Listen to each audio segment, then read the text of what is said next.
called to order. Clerk, call the roll. Mr. Ricketts? Here. Mr. Rigsby? Here. Mrs. Tackett? Here. Mr. Wallace? Here. Mr. Rue? Here. City Manager. Yes, Commission, we have one work session item tonight, and that is on our new utility billing software, which is SpryPoint. And with us, we have our Finance Director, Katie Evison, our Utility Revenue and Income Tax Administrator, Brandy Bupp, and Senior Billing Specialist, Kevin Walters. So with that, I'll turn it over to them. All right. Good evening, Mayor and Commissioners. Tonight, we wanted to provide an overview of the city's transition from our legacy utility billing software to our new system that went live this past December. We'd like to review why the change was necessary, the selection of the software, and highlight the operational and customer service improvement the system provides, as well as a demonstration of the customer portal. So this slide shows a screenshot of the city's previous utility billing environment, which was a text-based, menu-driven platform that had been in place since the 1990s. One of the challenges with the system was its limited ability to integrate with newer technologies. The platform also required significant manual processing by staff for many day-to-day operations. This system relied heavily on keyboard navigation and memorized function keys. Ongoing technical support and long-term maintenance limitations became an increasing operational concern for the city as well.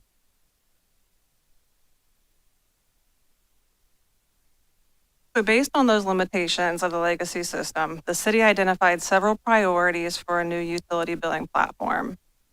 From a customer service perspective, the city wanted to improve the customer experience and expand self-service options. The city also wanted to improve billing, payment, and field operations while reducing manual processing. From a technology standpoint, the city wanted to improve reporting, integration, and maintenance and support of the software.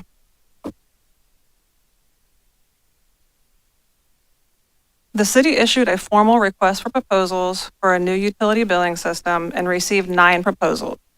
An evaluation team consisting of staff members throughout our organization reviewed and scored proposals based on criteria in the RFP. Following the initial review process, interviews and demonstrations were conducted with the shortlisted vendors. Following this process, SpryPoint was selected as the city's new utility billing platform. Of the 9 proposals received, SpryPoint was the lowest and best proposal. The cost for implementation in the first 5 years of service is $1.2 million.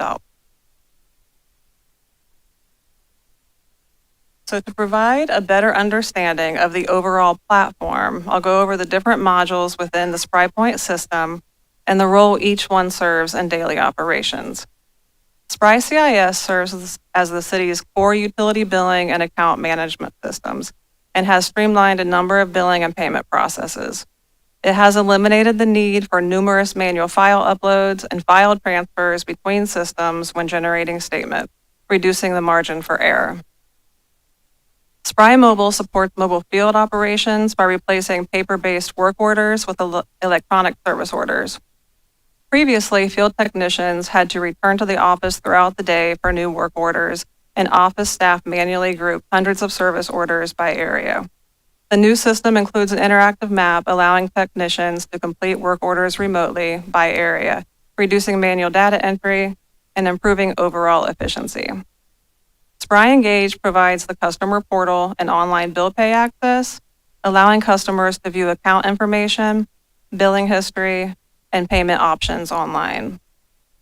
The city's new online payment system integrates directly with the utility billing and cashiering systems, allowing payments to transmit and reflect on customer accounts immediately. The previous online payment system could take 3 to 5 business days to appear on customer accounts. The new system is fully integrated, allowing payments to reflect immediately. The system has also improved reporting capabilities. With the old system, we often had to rely on our information technology department to assist in generating reports in the old system.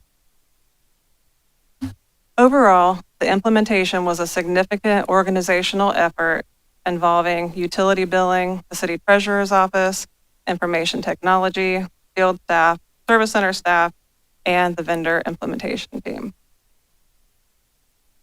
And now I am going to hand it over to Kevin, and he is going to do a demonstration of the customer portal.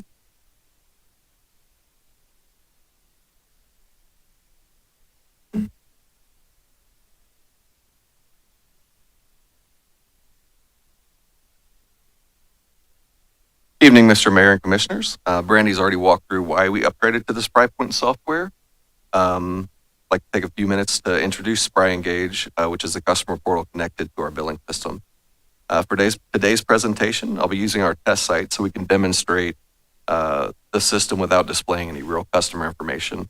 The test environment mirrors the live site and includes all the same features and functionality. So this is the login page. Right away, customers from this point have a few different options available to them. If someone doesn't know their new account number, they can look it up using their old account number here and just confirming some information so we can make sure it's the right account for them. All the account numbers did change during the transition. You can also click Pay My Bill here, which will take you to make a one-time payment. For many residents, that might be the primary feature they use. However, customers who choose to register their account gain access to a number of additional tools and features within the portal. For this demonstration, I created a sample customer with 2 properties. So after logging in, they'll see a list of their accounts. Most residential customers would only have 1 account, so they would just go directly to seeing the list of accounts.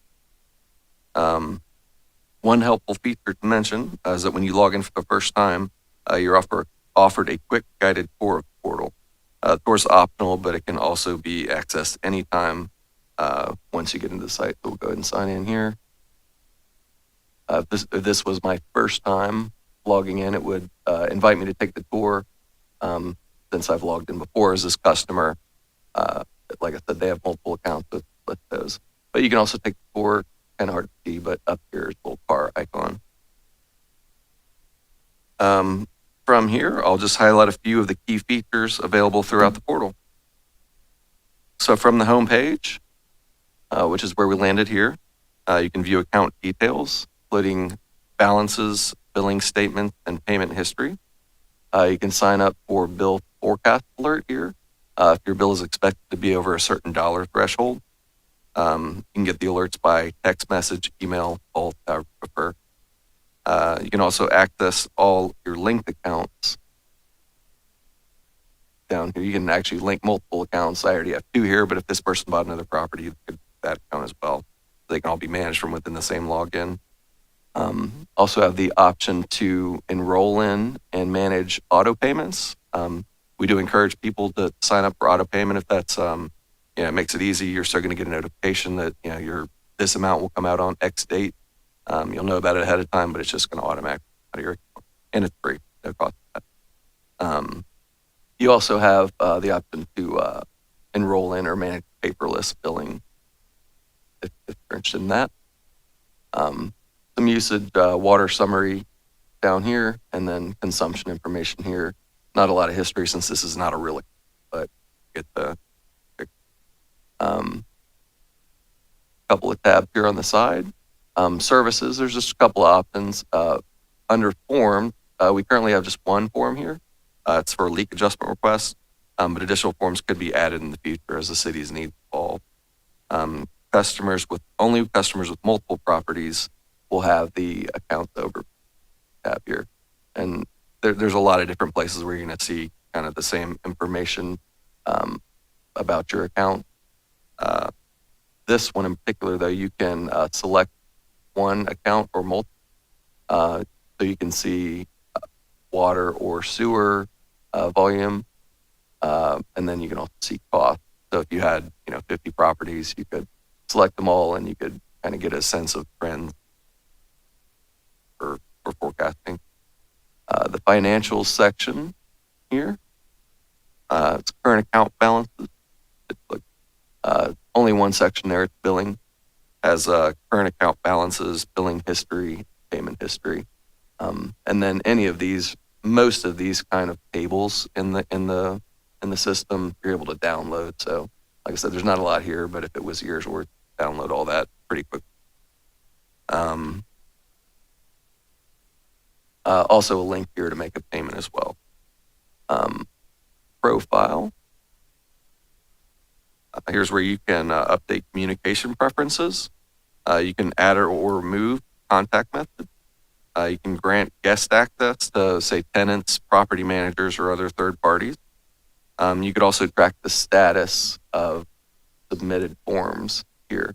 Hit on this here. So for guest access, I have, like I said, 2 accounts with this customer. For guest access, we have a tenant, a property manager. We're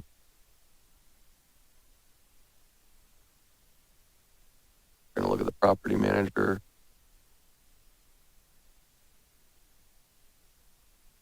And so the property manager has access to pay bills, view consumption data, but they can't manage paperless billing, submit forms to auto pay. So it's completely customized.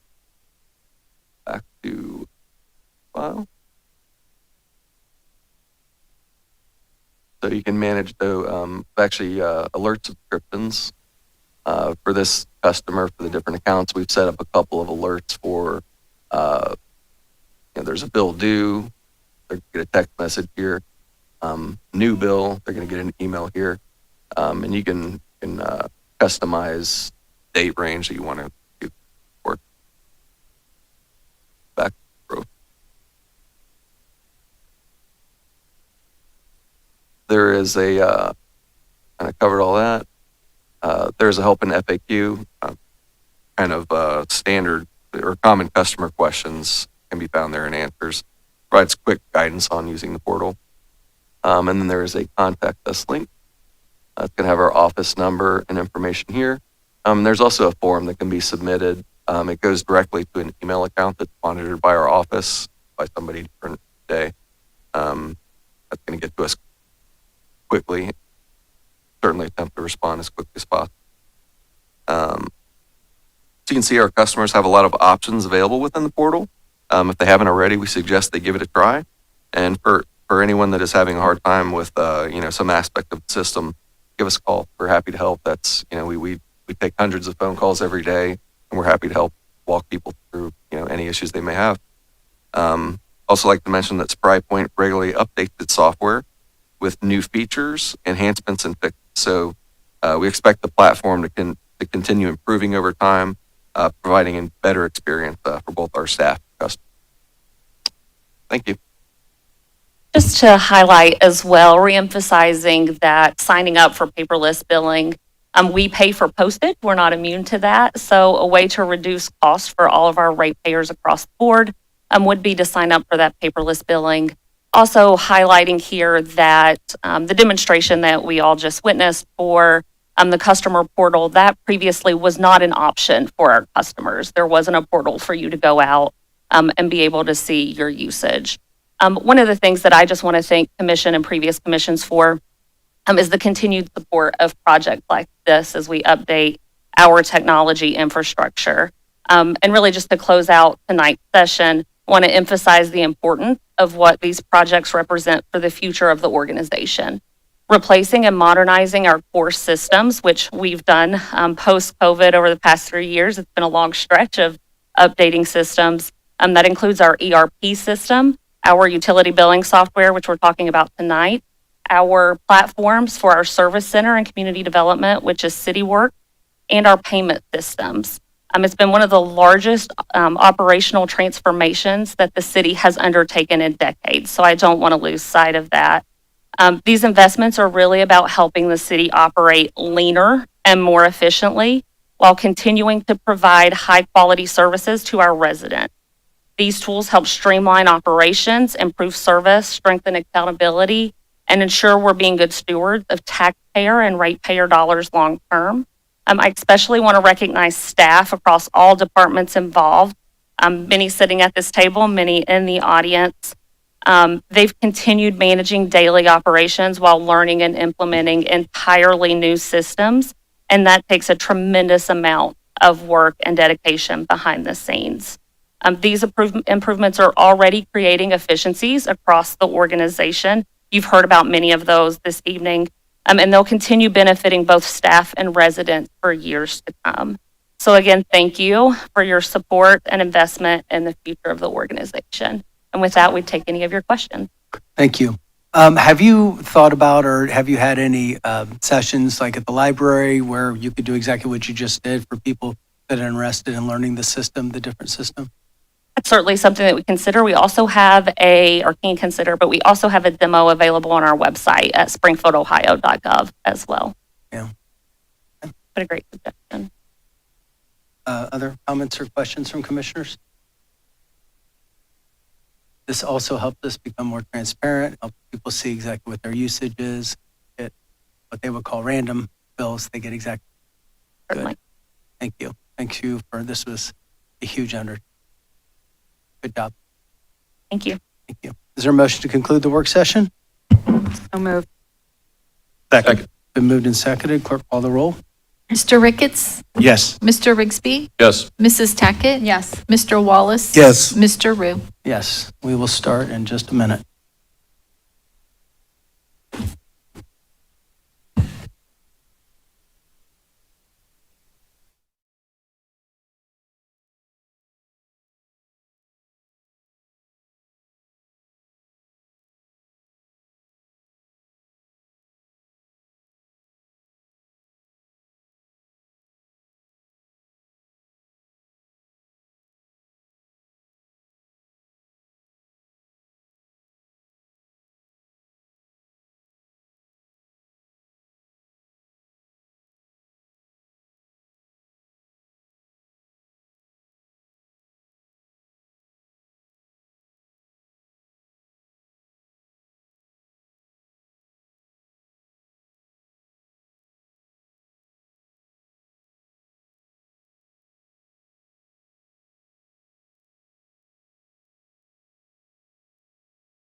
So we have a proclamation before we start the public comment period. Many of you have heard some of the reasons why we do proclamations. We honor folks by doing proclamations. We also bring awareness to organizations that everybody knows and situations, and we also bring awareness to things that not a lot of people know about. But when we do a proclamation, we get to basically bring public light to an organization or somebody that's trying to do good. So I'd like to go ahead and read this proclamation, and then we'll have a family come up, say a few words, and take a picture with you. So this proclamation reads, whereas childhood apraxia of speech, CAS, is a neurological speech disorder that affects a child's ability to plan and coordinate the movements necessary for clear speech, making it difficult for children to express themselves verbally despite knowing what they want to say, and whereas apraxia can make communication extremely difficult and may impact a child's educational, emotional, and social development. Whereas increasing public awareness and understanding of apraxia is essential to ensuring that children and families affected by this disorder receive appropriate support, early intervention, and access to specialized speech therapy and services. Whereas speech language pathologists, educators, caregivers, healthcare professionals, and community advocates work diligently to provide resources, encouragement, and treatment to individuals living with apraxia. And whereas communities are strengthened when individuals are empowered to communicate effectively and participate fully in educational, social, and civic life. And whereas Apraxia Awareness Day serves as an opportunity to recognize the resilience and determination of children and adults living with apraxia, and to honor the families and professionals who support them each day. Now, therefore, I, Rob Rue, Mayor of the City of Springfield and President of our Commission, do hereby proclaim May 19th, 2026 as Apraxia Awareness Day, and we ask citizens in Springfield and encourage all residents to increase awareness and understanding of childhood apraxia of speech, and to support efforts to promote inclusion, advocacy, and effective communication for all individuals affected with apraxia. Thank you. And I'd like to ask the family to come up and say a few words, and then we will gather down here for a picture.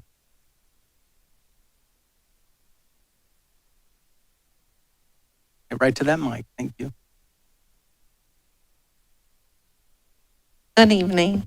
I am Kelly Matthews. I'm Kinsley. I'm proud to be Kinsley as our child with apraxia. I'm her Mimi. And about 4 years ago, she just wasn't talking like all the other children have. And we got really, like you just think, oh, she's just going to be slower than other kids, or you just don't worry about it at first. But as time went on, we started worrying. And we were blessed to get a very good speech therapist that when she assessed Kinsley, she knew right away that it was apraxia. She had special training in it, and was able to diagnose her. It's not something easy to diagnose because you can't look at her and tell that she has apraxia. When she talks, you can tell. But more often than not, she doesn't talk a lot because if she doesn't know you, she's afraid you're not going to understand her. We've been blessed to have speech therapy independently working with her, and then speech therapy through her schooling. So she goes to Kitten Ridge. The speech therapist that diagnosed her told us to get her into the preschool there right away. So she gets speech at school and then on her own. And so we are blessed. She speaks well for what we started with. But does she struggle every day? Yes. If you met Kinsley and she was trying to tell you something, 50-50 chance that you're going to get it. But she'll keep trying. We always just tell her, find another way to tell us. And she does that. So we are very, very proud of her. She's a very smart, loving, kind 7-year-old. And these are her sisters and her cousins. And we couldn't be any prouder. So one thing that we do is every year on National Apraxia Day, Elisa has made sure that her class that she's in celebrates it. It's called the Blue Day. They wear blue. She takes all kinds of blue sunglasses and necklaces and art things, but she also always sends awareness information. So that goes home to their parents. So they also can know what's going on with Kinsley, but also maybe another child, because it's only 1 in every 1,000 children that have it. So it would be very easy for it to be missed. And so then you have a child who's struggling without the help that they need. Because the earlier the intervention, the better the result will be. So we are very proud of her. I'm proud of my daughter and son-in-law because they have done that. We also do, as you see, we're all in our t-shirts, our Kinsley t-shirts. We go on a walk in Columbus every year it's a fundraiser. And with that fundraiser, it goes to National Apraxia? apraxiakids.org, and they are the ones who help us with getting the information to give out to the classrooms, also other awareness things. They can do grants to help children who can't afford to get speech. There's just all kinds. If you go to their website, you can see all kinds of things. So if you have a child that you know of that's struggling, it might be as easy as being something as apraxia, and not a lot of people know about it. So I think it gets missed. So we are appreciative, and we thank you all for bringing awareness. And thank you. Thank you for bringing it to our awareness too. So will you join us over here for a picture? You want to go get it?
public comment for City Commission is called to order. Clerk, call the roll.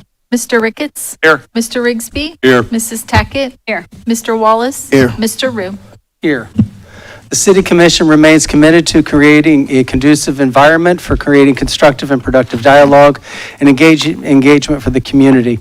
Those wishing to speak must fill out a public comment card and provide their name and information for the record. A state-issued ID and driver's license must be provided when filling out the card, and only those residing in Springfield and Clark County will be permitted to speak during the public comment period. Comment cards are accepted after 15 minutes after the start of the meeting. Those who are determined to have provided false information won't be able to speak at this meeting or the next scheduled meeting. We're also truly committed to making sure the meeting is an environment where people have the opportunity to speak, share thoughts, ideas, and concerns. We fully respect the First Amendment rights of all individuals. Disruptions or any conduct that impedes the orderly progress of the meeting will not be tolerated. Should any individual be escorted or asked to leave due to disruptive behavior on 3 separate occasions, will be notified that they are trespassing future meetings. As a reminder, the citizen participation guidelines allows comments on legislative agenda items. Each citizen may comment up to 3 agenda items per meeting. The total speaking time of the agenda item meetings is 3 minutes. First to speak is Gary Armstrong.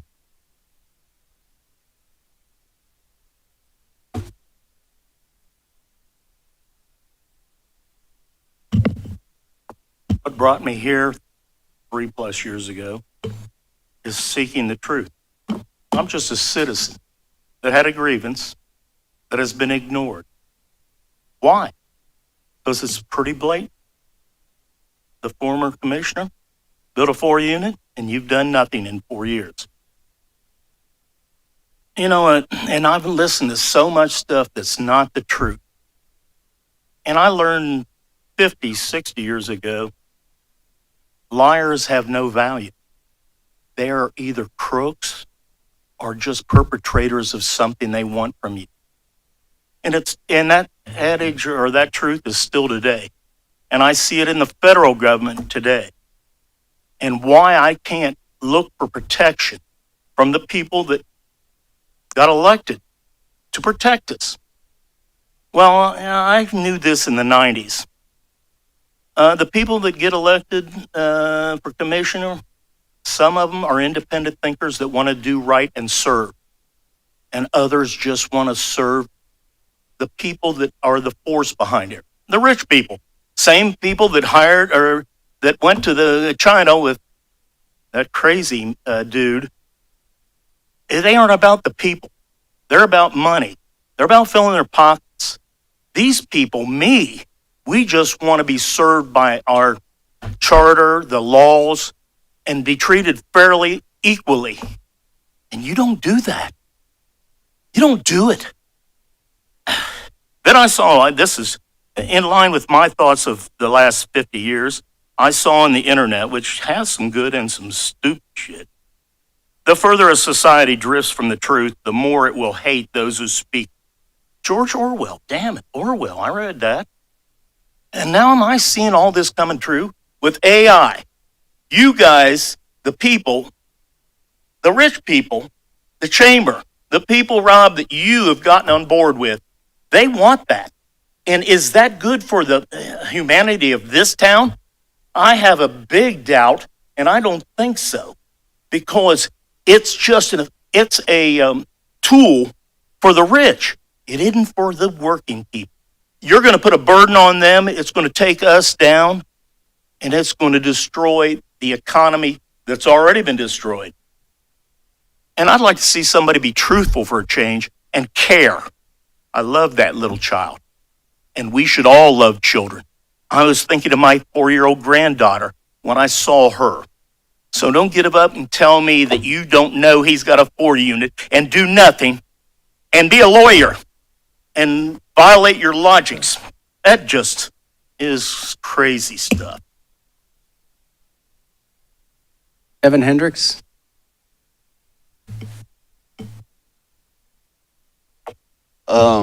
Accountability, that's what we teach our youth, accountability. So last time I was here, I had an outburst due to frustration. And as soon as I left, I apologized for my act. And I apologize again for my act publicly here that I'm here now. All right. I, Devin Jermaine Hendricks, was falsely named and publicly associated with felony drug trafficking charges, even though I was never arrested, never booked, never present, and had no involvement in the alleged criminal conduct. This matter is not merely a clerical mistake. The available records show that another individual used my name. Officers failed to properly verify his identity, and after the true identity issue became known, criminal paperwork and public records still connected me to drug felony trafficking charges. Even more concerning, I have evidence indicating that the original police report was later altered with a statement that contradicts the timeline and other records. If this raises serious concerns of falsification, concealment, and attempt to cover up the department's failure to properly identify the arrested individual. On or about April 8th, 2026, my brother was arrested by Springfield police officers after allegedly being found in possession of suspected drugs. During the encounter, he allegedly gave my name, Devin Hendricks, but did not provide complete identifying information because he didn't know it. Despite that obvious red flag, officers failed to take reasonable and basic steps to confirm his identity before connecting me to serious criminal charges. These steps should have included fingerprint verification, photographic comparison, physical deceptor review, tattoo comparison, which I have none. He has his name on his arm. Dispatch verification, jail confirmation, or other standard identity confirmation procedure. Was just issued a warrant a few days before that.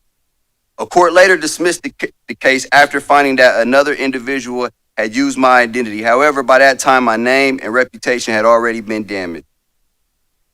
So I say that to say, a lot of people want to apologize. Shout out to the apologies that I get, behind closed doors. But this was a public thing. I was on the jail roster, and nobody publicly apologized to me. Not the city of Springfield, not the police department. Nobody did it. So here we are, Here we are.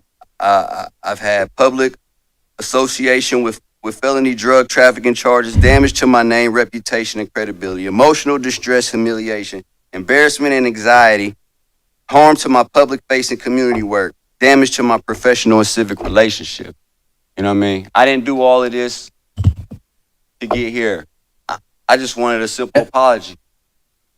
Devin, you and I have spent, you can stay there for a second if you don't mind. We've spent a little bit of time together over the last couple of years. I have seen you come in here many times, and the public has heard you try to stand up for the community in many ways.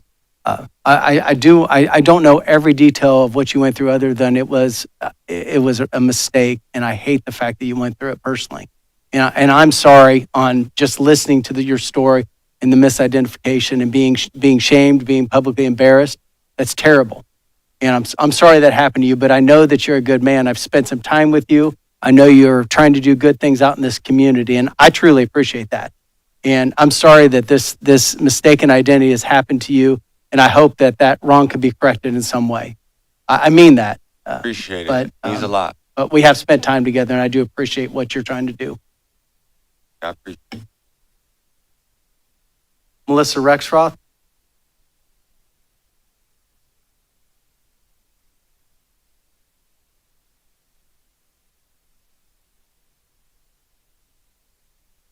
Does the city of Springfield care about their constituents? I've previously asked how each of you research agenda items and what you ultimately vote. I'm not sure you understand the gravity of your power. You make decisions that directly affect all of us, and we expect you to have our best interests at heart. I've spoken about the World Economic Forum and their plans for global order. Have any of you watched any of their meetings or read any of their plans? Do you align with their vision of global order, surveillance, immigration rates to keep a certain number of working people in each country? This is not something limited to Springfield. Do you think the entire world needs to have their immigration numbers met, stated by the World Economic Forum, to have working age people? You use Gravitron Consulting, which utilizes Oracle and their products, which support human capital management. Is that what your constituents are to you? Human capital that you must manage? Do you simply want a certain amount of people in Springfield to work? How many flock cameras does Springfield have? What models? Springfield New Sun states that they don't have capability to pan and zoom, but Flock does have cameras that have those capabilities. Do we have them? Does Springfield plan on getting them? Are there speakers or microphones placed anywhere? Smart cities utilize these functionalities, and I'm wondering if if that's in the plans for Springfield to become a smart city at some point. I am formally asking Springfield to cancel their contract with Flock. Dayton has done that, and I'm asking that Springfield does the same. They can give private information to authorities without permission. I know you're aware of that with immigration problem. Why do you silence Springfield? This is not normal to have everything turned off. Much bigger cities have things turned on. Chicago, their scanners, they're delayed 30 minutes. I understand, I've heard that you're concerned with police and victims. Understandable. Chicago delays 30 minutes, but then they release that information to the public. Springfield is feeling very left out. They're not giving any information.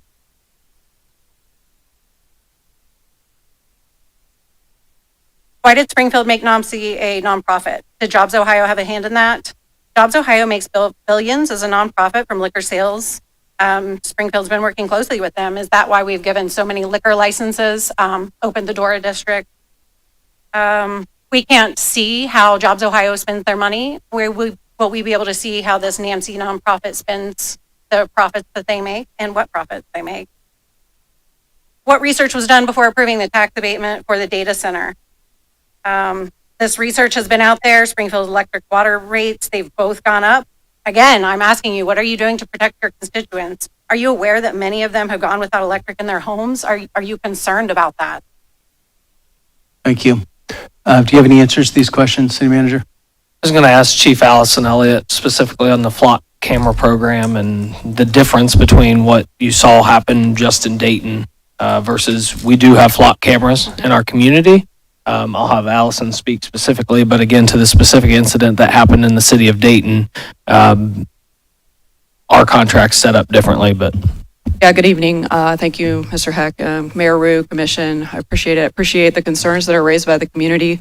Obviously, with the enhancement of technology, there's always that concern, and we want to make sure that we're always keeping that in mind.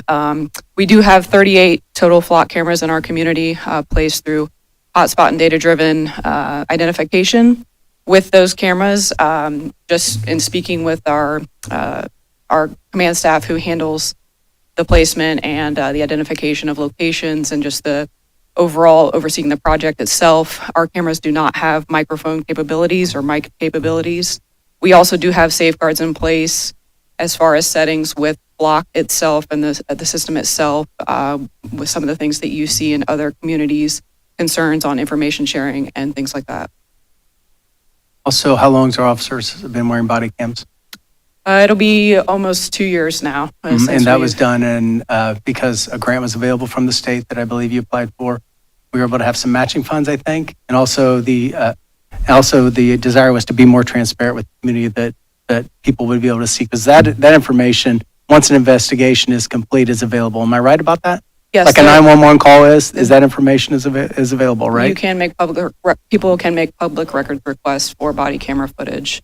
I will say that with our cameras, I can't take all the credit to get that process started through the state and with Governor DeWine's initiative. That was through Chief Graff, who started that initiative, and we were lucky enough to be considered for a partial portion of our grant funding to be able to purchase those body cameras. Excellent. Okay. Other answers or questions? Thank you. I can, so just on Jobs Ohio in general, they're a quasi-state group separate from the city of Springfield, so we don't have any control or authority over Jobs Ohio. Tom, you want to speak a little bit to NOMC and the Jobs Ohio state and why they set up Jobs Ohio for economic development purposes?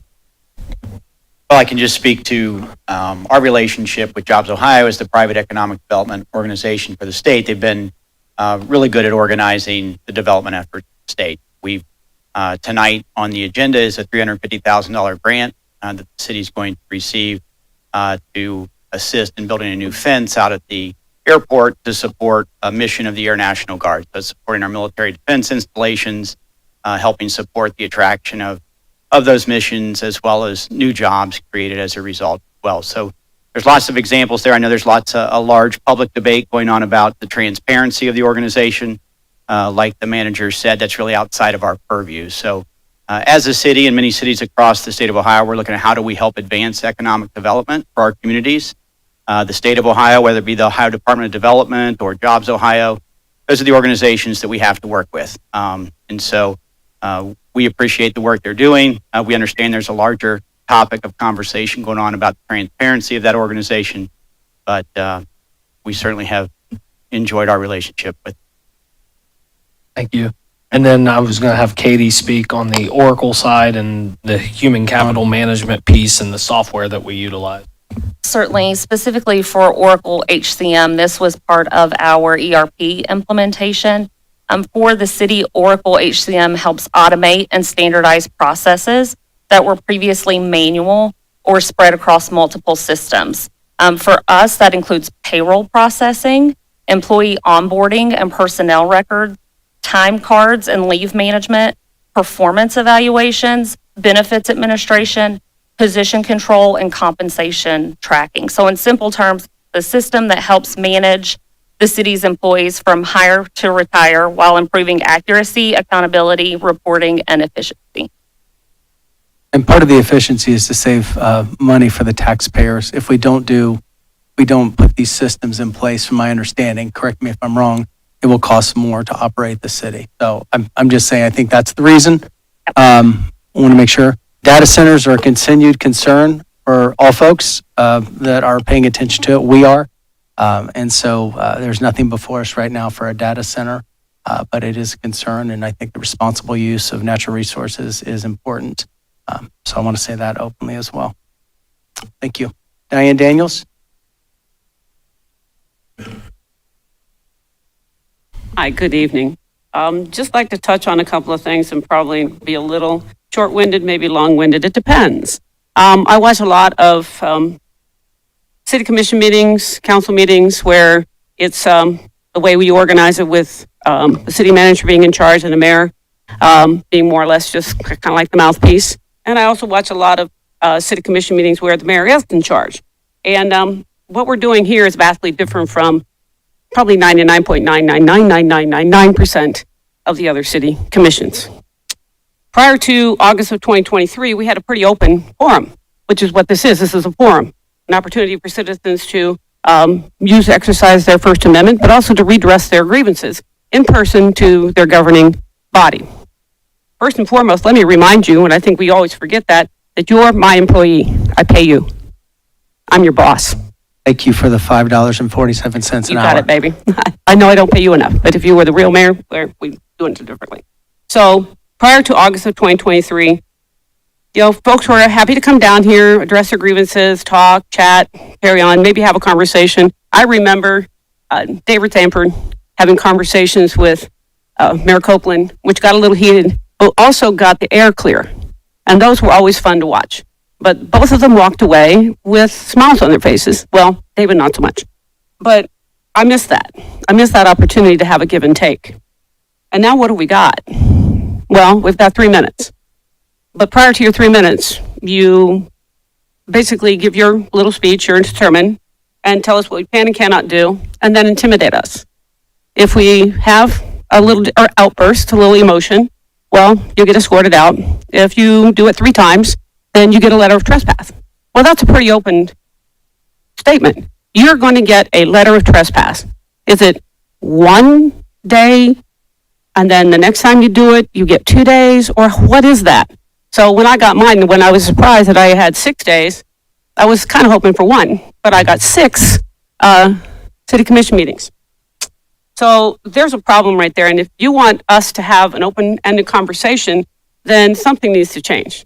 I truly appreciate, I had wonderful conversations with one city commission meeting member already. That was awesome. And I've had many with another one. And I think that if you don't want to do it here, then at least come up with an idea where we can sit down with different city commissioners in different parts of the city and have these one-on-ones. I learned a lot from you. I learned tons from you. And Brian, when I have an opportunity to meet with you in your sessions, that is absolutely fantastic. So I understand where you're coming from, that this is a business meeting, but why don't you kind of figure out a way to target certain areas of the city so that we all can have that sit down? It's so wonderful talking to you. I learned a ton from you, and I learned that Brian is a really smart guy. Thank you. Again, 2 weeks ago, I think I invited you to meet with me. I looked for an email or a phone call. None of those I got from you. I'm willing to sit down with you and talk with you Well, at I'm any gonna, point. So that's one thing that hadn't happened. And, I know you care about the community because you're here on a regular basis. I was here before I ran for office. I spent a couple years coming to meetings. And there was only 1 or 2 people that came and made comments. Not at the most we had, I think, about 28 at one point. So there were guidelines that needed to be put in place. Those guidelines were already in place, but we had to make sure that we would continue to follow through with those, especially when meetings got so absorbed with comments. So can I respond? Just give me 20 seconds. So if I recall correctly, and we had a citizen come to you August, September, maybe into December 2024, stood right there and asked you for a meeting with several people. And you said to him, I'll meet with you for 3 minutes every other Tuesday. I didn't say that, but you're not allowed to put words into my mouth, and I'm not allowed to put words in yours. So that's not true. Got it? I didn't say it. Okay. Thank you. I was going to say real quick, just a plug. So one thing, so next conversations with the city manager is May 27th, 5 to 7, and it's going to be at the new fire station on North Thompson, Station 5. So definitely encourage that. And then one of the commission's goals and objectives from the retreat relates to having town hall forum type meetings with sunshine law and all that. We can only have 2 at a time that are at those, but we're targeting July to have one of those town hall forums. I think we're looking at the first one being at the library downtown, but just like the conversations with the city manager, want to rotate those around to various parts of the community. Nicole Bethel.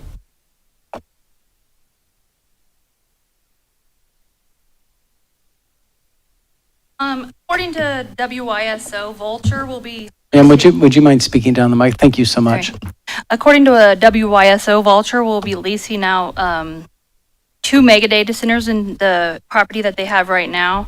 Yearly, Springfield will receive about $304,000, and Clark Shawnee will receive about $69,000. I'm not sure is it going to be 20 jobs or 100 jobs. It's kind of, I'm not sure about that, but was there a clawback clause placed for this? And because Vulture is going to be saving about $6.3 million yearly with the tax abatement, and in 15 years, that's going to be $95 million, according to WYSO.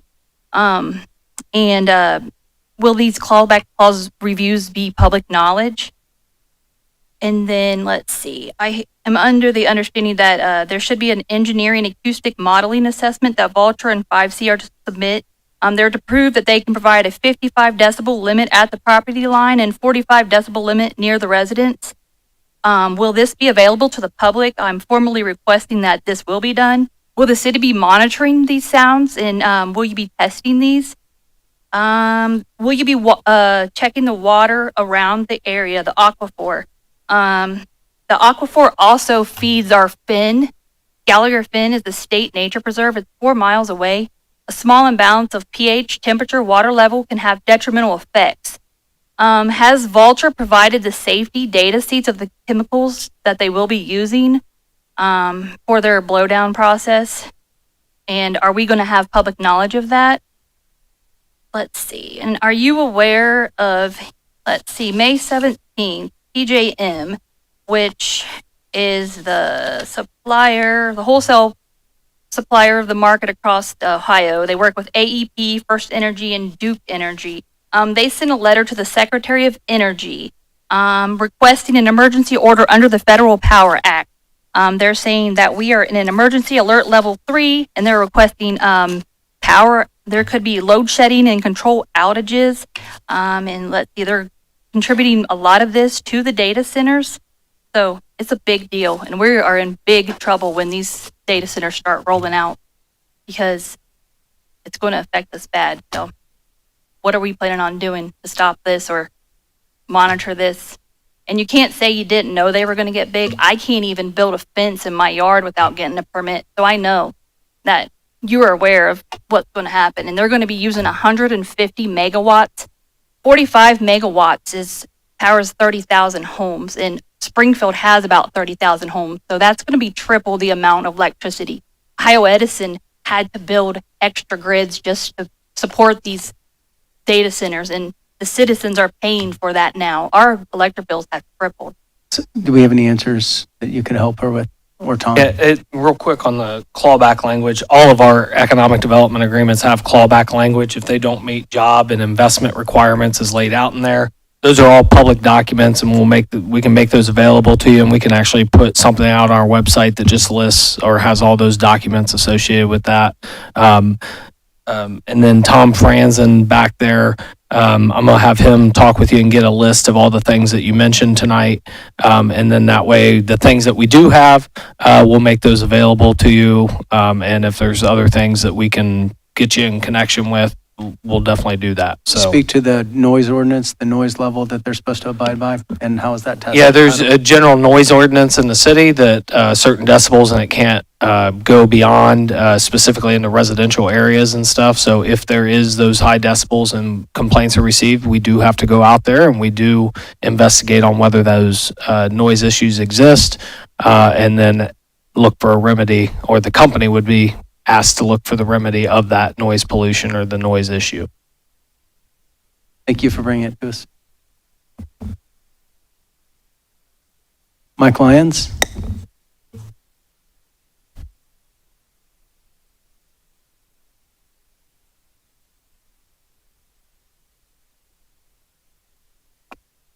Good evening. This evening I want to talk to you, speaking of energy, I want to talk to you about Ohio House Bill 303. This bill, which passed the Ohio House 77-8 and is now in the Senate, would establish a community energy pilot program that would make it possible to develop power sources that are small scale and local using solar and other types of renewable energy. Currently, the only sources of energy that are available are from a utility company like First Energy or an individual generating system like rooftop solar or a geothermal system. Community energy is an attempt to bridge the gap between the two sources, small, local, small, individual, giant utility. Supporters of the bill say that nearly 80% of rooftops are not available for solar. There are physical barriers to solar, to be sure, but most barriers are socioeconomic or policy related. Homeownership issues, rental issues, financial and credit barriers, state policy. Community energy would enable those who currently are unable to access renewable energy for the reasons stated above the opportunity to do so. They would be able to address climate change if they wish, and to save some money on their electric bill, which I'm sure they want to do. The pilot program would allow for the generation of 1,500 megawatts of electricity, which is enough to power between 300 and 400,000 homes. One subscriber could absorb no more than 40% of the facility's generating capacity, and any facility must have at least 3 subscribers, but experience in other states indicates that most of the energy would go to homeowners and renters. The program would enable a developer, profit or nonprofit, to construct a small or mid-sized solar array on vacant land, particularly brownfield, but it could be used on any piece of unused land, and sell the energy by the array to the subscribers. Similar to solar panels on an individual house, energy generated by such a project would go directly to subscribers, not the grid. This is where people, your constituents, would be saving money. Energy from a community energy facility would be a lot cheaper. I would like for you to consider a resolution in support of House Bill 303. While it passed the House with strong bipartisan support, its future in the Senate is uncertain. A similar bill previously passed by the House died in the Senate. This legislation generally is not going to be a cost savings for the city, unless, of course, the city became a subscriber, which is possible. But it will become but it will be of great benefit to homeowners and renters. Springfield would not be the first city to signal support for HB 303. Lakewood, Wyoming, Cleveland Heights, and Columbus have all passed such resolutions. I'm going to send you, if you'd like, an email with a fact sheet on the bill prepared by Solar United Neighbors, which is supporting the bill. So thank you very much for letting me speak to you this evening. Thank you. Thank you for the information. We will look into House Bill 303. Go ahead, Larry. Mr. Lyons, can you tell us where House Bill 303 is as far as in committee right now? Well, no, I can't. But I think that it's in the Senate and there is hearing scheduled. But the actual plan that I understand from, I got from Solar United Neighbors, is that the hope is that they'll be able to get a vote on the whole bill by fall, like October, something like that. So I don't know exactly where it is, but I'll find out and let you know. That's okay. Okay, thank you. Thank you. Andrew Dybert.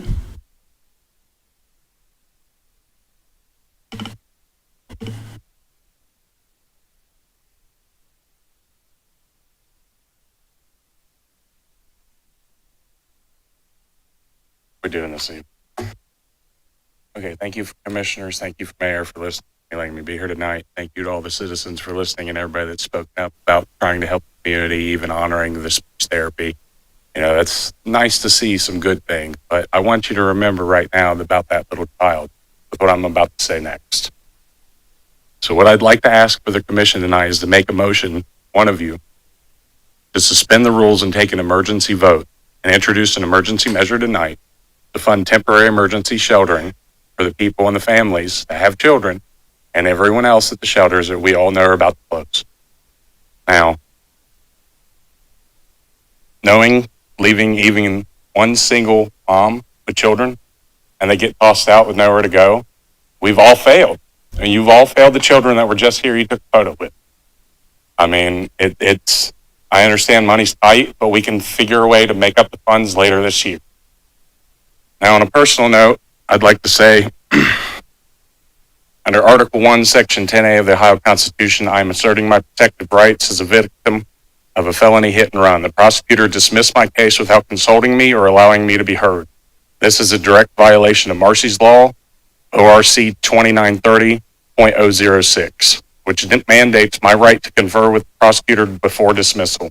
I will prove I have suffered life-altering medical harm caused by a repeat hit-and-run offender who violated RC 454902, a felony-level offense. I'm here to demand justice and the law quit denying my rights. Kajusty, traveling northbound in Paso. This was in Sydney News. Traveling southbound on Pasco Mountain Road, Kajusty turned left on Marietta Road in front of Millhouse, causing a collision. Kajusty left the scene, was later located as a place of work of Honda. This was in Sydney News. This was the same type man who hit me and was allowed a hit and run and then hit another vehicle fleeing the scene. Prosecutor dismissed case. Driving 55 and a 70, driving 70 miles an hour in 55 in Clark County before my wreck. My original back injury, of 2004. This is a hospital report from December 2nd, 2023. Heart attack, chest pain, headache, hypertension, nausea, and vomiting. Hospital from a day after the wreck, December 20th. Injury of head, initial encounter, strain of muscle encounter, motor vehicle accident injury, restrained driver, expiration of chronic pain, back pain, aneurysm of ascending aorta with ruptures, blind stenosis of lumbar region. Those two things at the end can cause internal bleeding and burst in my body since that day. That's a committed felony. He's still on the roads. You guys all know, you've had a chance to read the letter. I won't have a chance to speak it tonight. Brian has called the prosecutor on my behalf. I've waited and waited and waited, and he's still on the roads, a public safety threat to all of us. And yet, I'm still waiting. See, people don't want me to get emotional or get mad, but see, how can't I? My blood pressure last time I came here to speak was 220-something over 180. Yep. I have constant hypertension. I don't need another heart attack or in this thing in my chest bursting. Yeah. And every day that man's on the road, this is why I'm constantly stressed. I understand. I'm sorry you've gone through that. I'd like to bring up your original point about the homeless situation. Yes. If you look at the agenda, item 9, on new items on the agenda, we are going to be voting on supportive services for homeless. We have taken, this is something that has never left our minds. So we'll be taking action tonight I on can, that. I So would like thank to you. let you all know that a family member of one of the members there did reach out about concerns about residents and how they were being treated. I understand. I did speak with Miss, I can't remember, it was someone from the city. And then the other thing I'd like to mention also, Brian knows this, and I'd like to just go ahead and tell you guys. Your time is up. Would you please take a seat? Thank you. Scott Wolf?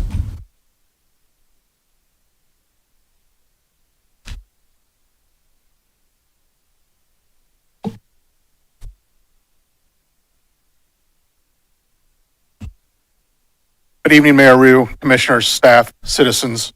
My name is Scott Wolf, and I am the president of Springfield Professional Firefighters, Local 333. For years, the city and the fire administration have been playing a game of kick the can with the fire division. For those that don't know what kick the can is, it's a tongue-in-cheek phrase that means to put off a problem today to fix it at some point in the future. Until recently, they have kicked the can with our apparatus, and they continue to do so with our staffing. There have been multiple consultants and studies commissioned by the city and by the local that universally say the fire division needs more firefighters. The numbers show that the men and women of Local 333 take more calls for service and do more job-related tasks per member than any other fire department around. The local's ask is simple.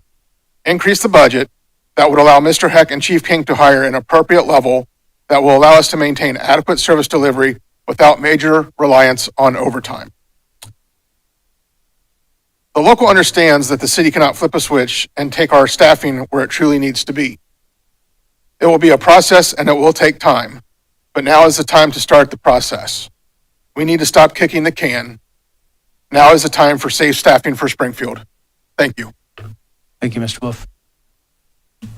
Brad Minard?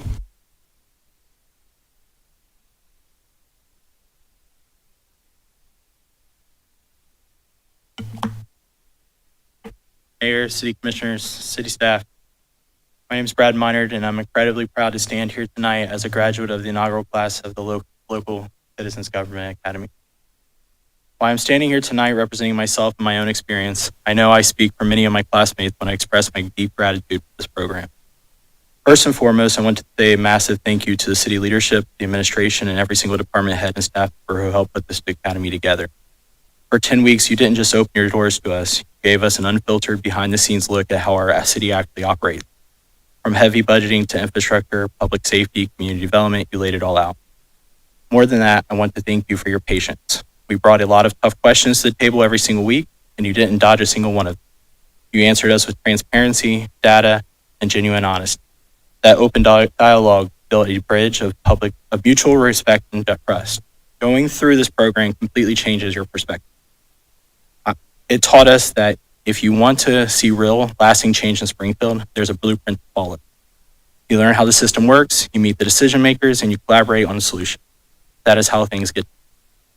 Which brings me to a pattern I see all too often. Every 2 weeks or so, people stand at this exact podium during public comments just to complain, gripe, and tear down.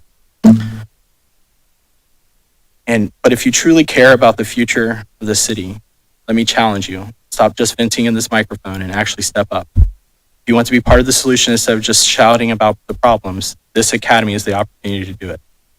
It forces you to move from just throwing criticism to understanding the reality of local government.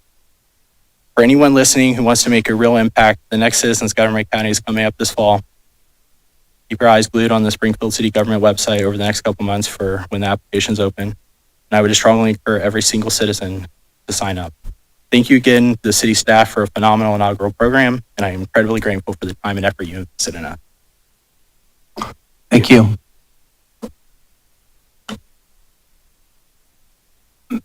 Ms. Evison, could you briefly talk about the change we're seeing in withholdings and that has come from the state level to where we are now, please? And before you talk, the we are reliant on 80% of our revenue is income tax. 80%. It's not property tax. It is not sales tax. It is the income of the working people of our community to support the city. 80%. So go ahead and talk about withholdings a little bit and explain that. Because everything, a lot of the problems we're talking about is money. And if you could just shed some light on what we're going through and what other municipalities are going through in the state as well. Certainly, Mayor and Commissioners. So as the mayor mentioned, 80% of our general fund revenue, which is what funds our core basic services. So administration, economic development, community development outside of grants, public safety, when we look at police, fire, dispatch, all of these things are funded from our general fund. 80% of the revenue coming into that fund is our income tax, as the mayor mentioned. There are two components of that income tax. Withholding, which is an employee, if you work in the city, that is your paycheck. That amount is withheld. So we receive withholding remittances. And then net profit, which is based on a business's profit. That mix is about 85% withholding, 15% net profit. What we are currently seeing and what communities across the state of Ohio are seeing, I've been in conversations with finance directors in Middletown, in Youngstown, and other cities comparable to our size, is they're seeing stable or growing withholding revenue based on employer activity in their communities. Right now for Springfield, that's holding between 3 and 4% of an increase over the prior year. I would also attribute that to Commission's decision to move forward with RETA to enforce our income tax ordinance and ensure that we are receiving all of that withholding revenue that is due. That 15% that is net profit, we are seeing on average a 30% decline. To put that into real numbers, last year for the month of April, we received $2.6 million in withholding or in net profit revenue. This month in April, which is our largest month, we received $1.6 million. That's a significant swing in our income tax revenue, just looking at April of last year compared to April of this year, close to $1 million. So when we look at that overall, despite the 4% that we see as an increase in withholding, our income tax revenue is down roughly 2.5%, or that's what we're projecting for the year. Each percent is equal to $500,000. So right now, we're trending anywhere to be down between 1.5 and $2.5 million by the end of the year if those trends continue. Speaking as to why we are seeing that, several years ago, pre-COVID, the state legislature enacted where businesses, when they are filing their net profit return, can claim now 100% of their net operating loss for the past 5 years. The look back period is 5 years. That was a slow implementation over 5 years where that net operating loss was capped at 50%. Beginning with 2024 returns, it was no longer capped at 50%, it's capped at 100%. So when we are looking at those net profit tax filings in 2025 and continuing into 2026, what we are seeing is businesses claiming those net operating losses that they experienced during the COVID years.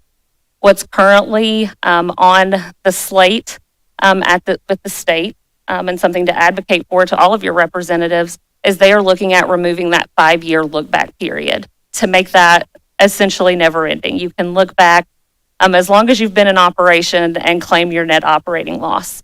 Effectively, what that does is replace put all of our reliance on withholding for income tax versus what businesses are paying in net profit with that look back for net operating loss. So that effectively, if that were to happen, removes 10 to 15% of the income tax that we collect that funds those core services that we carry out. That's on top of, if we look at over the last decade, the state's cut of the local government fund, which used to account for 10% of our operating revenues when combined with the estate tax. The local government fund now accounts for 2% of our revenue that comes into the general fund. So certainly sitting in this seat as the finance director, I can tell you that I feel the trade-offs, right? These aren't personal decisions that I'm making. It is what we are all tasked with the core services and balancing unlimited needs, right? These are needs. Core service is a need. But we have trade-offs in deciding what is funded and to the level that it is funded in order to support the entire community. Now, I'll just add on the state piece.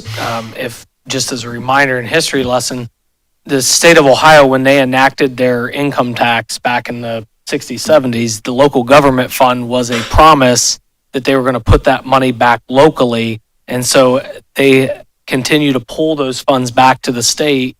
And as the state sits on somewhere close to a $4 billion reserve fund now versus putting that money back out into communities that can go towards these core services like public safety, police and fire, like homeless services, all the things that we're talking about tonight, those priorities that exist in our community, it becomes even more difficult when those revenues are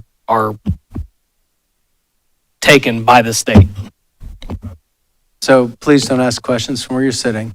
And, but what I am saying, I just ask her to highlight those things because this is the concern for many cities, not just Springfield, because we want to be able to provide some of the better core services and some of the things we've talked about. And this is not a no. This is a heavy load that we have to face as commissioners when you're looking at the budget. And that's why when you see, there'll be things we'll vote on tonight that are grants. And sometimes we'll highlight those to make sure those are heard. Those are monies that were given to us through different various organizations, state grants and things like that we can help fund projects that need to happen. And we always are looking for those opportunities, federal, state, and local. But please do talk to your state representatives about these concerns because it's going to, not just Springfield, all municipalities are dealing with this. We're a part of association of 30 mayors in the state of Ohio, and we convene regularly. We're convening next week, and these concerns are similar. Cleveland has these same concerns, much bigger city, but much bigger budget, and they have the same budget concerns we have. So just want that to be out there. Okay. We'll go ahead and is there a motion to conclude the public comment period? So moved. Second. Been moved and seconded. Clerk, call the roll. Mr. Ricketts? Yes. Mr. Rigsby? Yes. Mrs. Tackett? Yes. Mr. Wallace? Yes. Mr. Rue? Yes. Please, sir, this is the interruptions. Sir, would you please leave?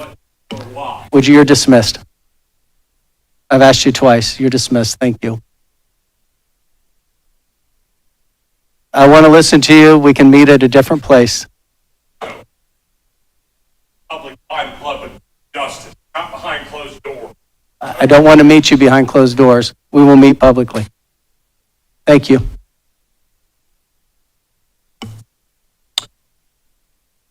The formal meeting for City Commission is called to order. Clerk, call the roll. Mr. Ricketts? Here. Mr. Rigsby? Here. Mrs. Tackett? Here. Mr. Wallace? Here. Mr. Rue? Here, please stand for the invocation and the pledge.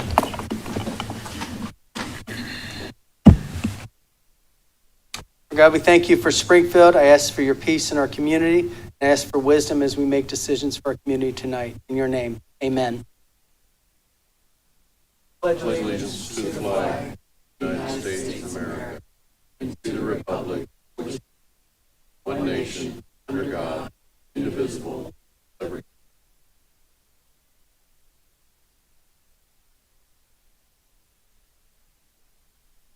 Is there a motion to approve minutes? So moved. Second. Clerk, call the roll. Mr. Wallace? I'm going to abstain. Mrs. That's right, he Tackett? wasn't here. Yes. Mr. Rigsby? Yes. Mr. Ricketts? Yes. Mr. Rue? Yes. Clerk, proceed with first readings by title only.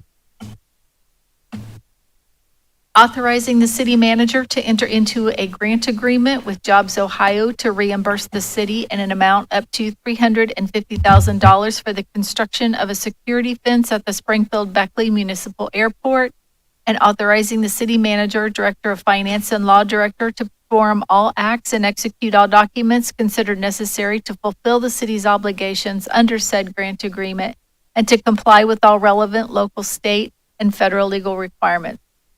Authorizing the city manager to enter into change order number 2 to the contract with Spry Point Services Incorporated to decrease the contract in an amount not to exceed $12,975.10 for a total amount not to exceed $1,207,298.61 and confirming and approving related expenditures incurred from November 1, 2025. Is there anything you'd like to explain about first readings? 123-26, this project out at the airport. So the city of Springfield owns the ground, including the ground around the National Air Guard Base, Air National Guard Base, and specifically for expansion of their missions. We had a fence project that provides additional security as it relates to the airport. And then, as mentioned through this, we're able to receive reimbursement back at 100% for the project that we were able to complete, that again protects and provides for continued and expanded services from our Air National Guard base out at Springfield Beckley. And then the second item, first reading you heard on Spry Point. You heard about Spry Point, our utility billing software system, tonight. And again, we pay for services that are received. The largest change order that resulted in the reduction in the total contract amount came from less on-site visits that were needed that were originally quoted in the project, and we don't pay them for things that they do not complete. There are comments from commissioners for first readings? There are comments from the audience on first readings only? Hearing none, we'll continue with second readings. Amending Ordinance 91-90 passed March 12, 1991, and commonly known as the Codified Ordinances of the City of Springfield, Ohio, by repealing and replacing Chapter 1313 entitled Permit Fees in its entirety. So moved. Second. Been moved and seconded. Are there comments from commissioners? From the audience? Ms. Rexroth? Yes, are you like changing this whole ordinance? You have separate agendas there. Are you changing the whole thing or? Mr. Heck? Yeah, so this relates to our building permit fees that have not been updated since 2003. And so it does remove that codified section and makes the fee establishment set administratively, where through a journal entry, through evaluation of surrounding communities and their fee structure, that we can remain consistent. Again, it's been 2003 since we've adjusted those fees, and we need to look at the cost of the services that are provided. These specifically relate, again, to building permit. Much like you'll see, the next one is related to planning and zoning fees, which have not been updated since 2001. So making a very similar change there. These are likely increases for these fees, right? They've not been consistent. Yeah, that is correct. Okay. Okay. Clerk, call the roll. Mr. Ricketts? Yes. Mr. Rigsby? Yes. Mrs. Tackett? Yes. Mr. Wallace? Yes. Mr. Rue? Yes. Amending Ordinance Number 9190 passed March 12, 1991, and commonly known as the Codified Ordinances of the City of Springfield, Ohio, by amending certain provisions of Section 1127.02 entitled Submitting Applications. So moved. Second. Been moved and seconded. Are there comments from commissioners? From the audience? Clerk, call the roll. Mr. Rigsby? Yes. Mrs. Tackett? Yes. Mr. Wallace? Yes. Mr. Ricketts? Yes. Mr. Rue? Yes. Amending Ordinance Number 9190 passed March 12, 1991, and commonly known as the Codified Ordinances of the City of Springfield, Ohio, by amending certain provisions of Chapter 1507 entitled Special Provisions. So moved. Second. It's been moved and seconded. Are there comments from commissioners?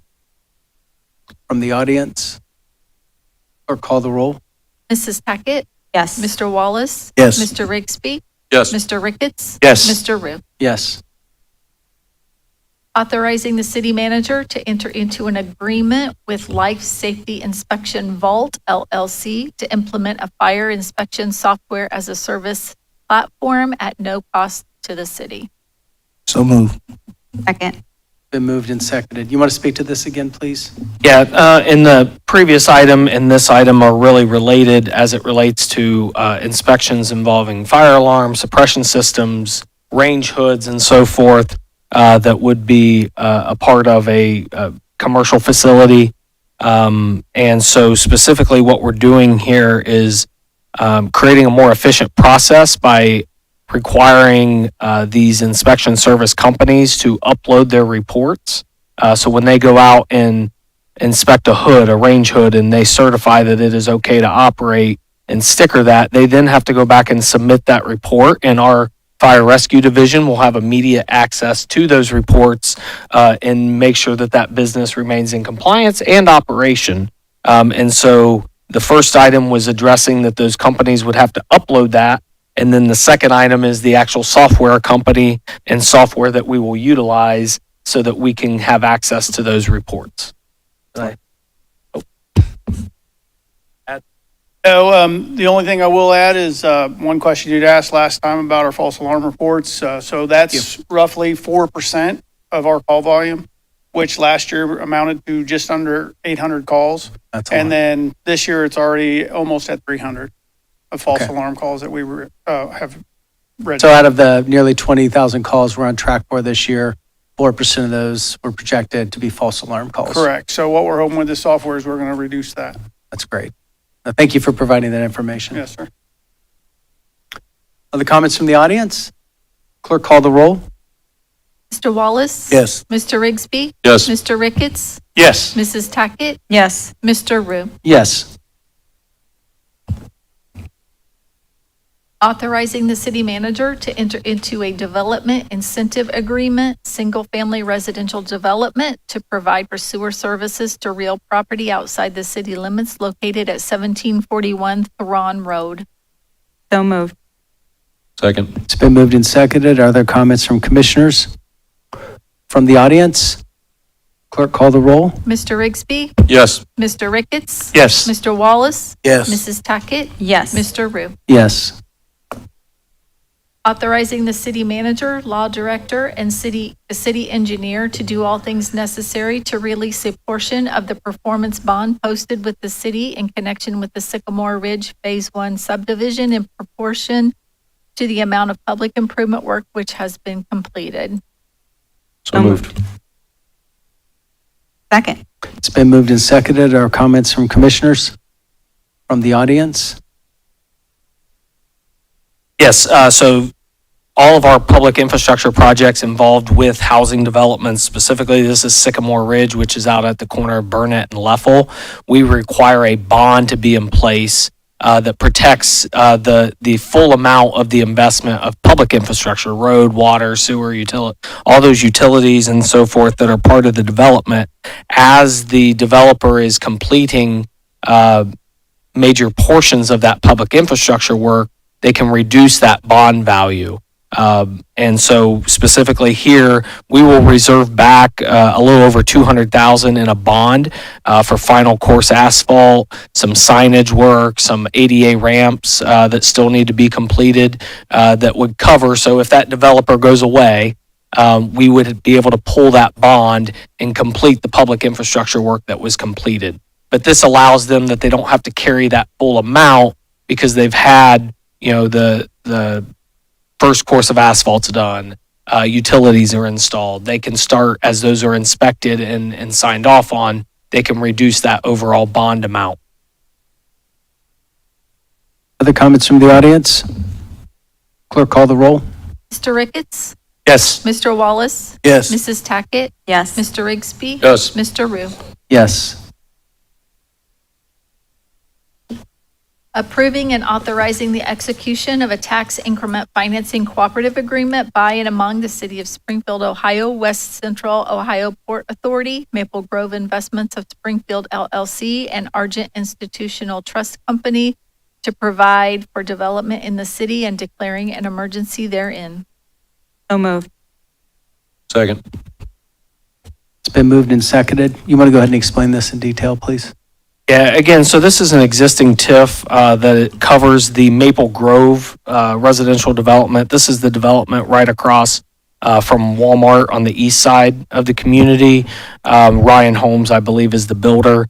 But this is a project just like Sycamore Ridge that we asked the developer to work closely with the school district to work with them on a solution. Again, TIFs are available or made available through the Ohio Revised Code to any community throughout the state of Ohio, but again, being cognizant of the needs of the school district. And so this development on top of Sycamore Ridge, we're able to work with the school district in identifying kind of their pain point there.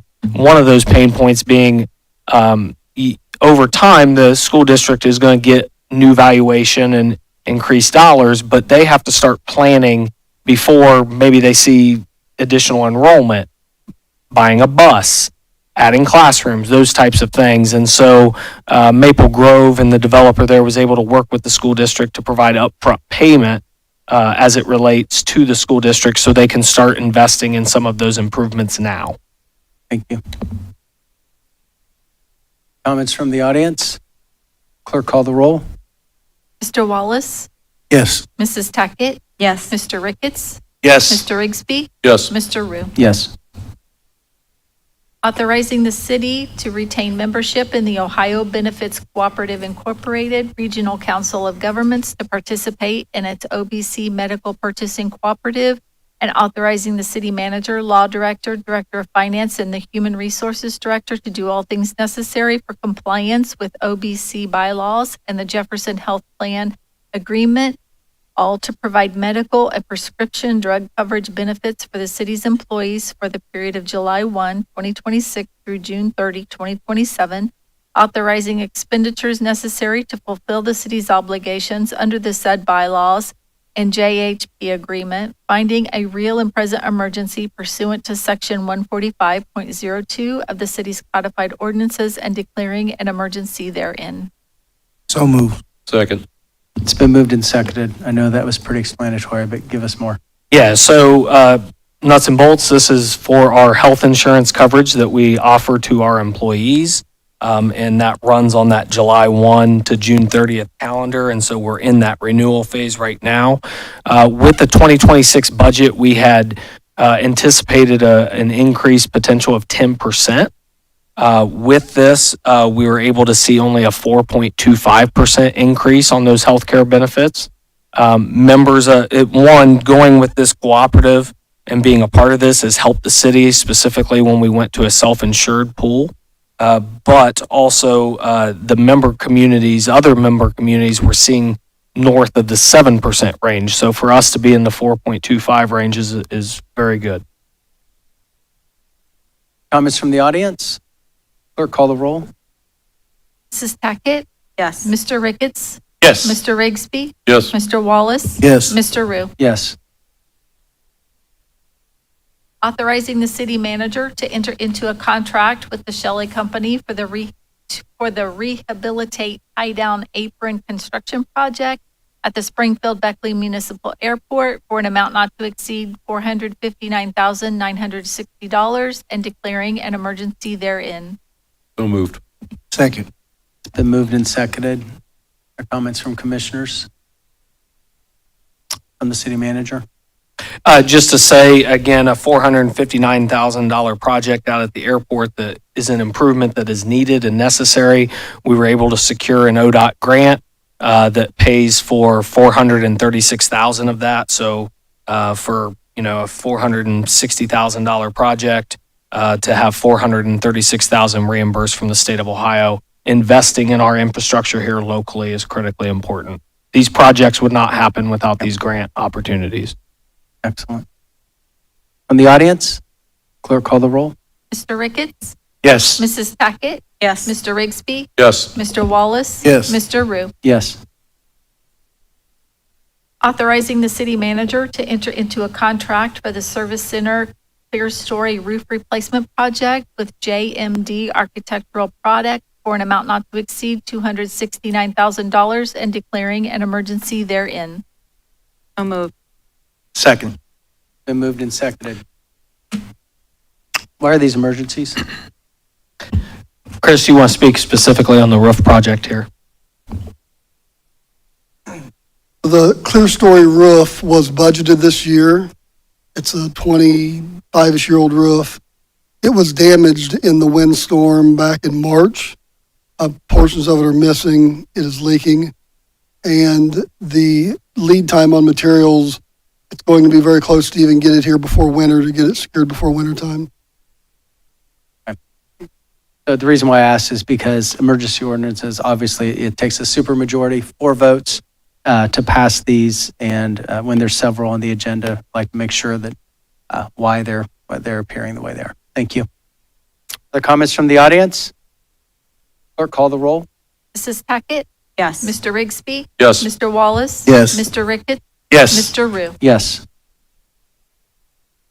Confirming and approving change order number 6 to the contract between the city and A&B Asphalt Corporation for the Fountain Avenue paving Phase 1B project to decrease the contract in an amount not to exceed $27,215.90 for a total contract amount not to exceed $2,453,294.54 and to extend the completion date to May 15, 2026, authorizing the city manager to execute said change order number 6 and declaring an emergency therein. So moved. Second. Been moved and seconded. Are there comments from commissioners? Woohoo, a decrease. Yay. From the audience? Clerk, call the roll. Mr. Rigsby? Yes. Mr. Wallace? Yes. Mr. Ricketts? Yes. Mrs. Tackett? Yes. Mr. Rue? Yes.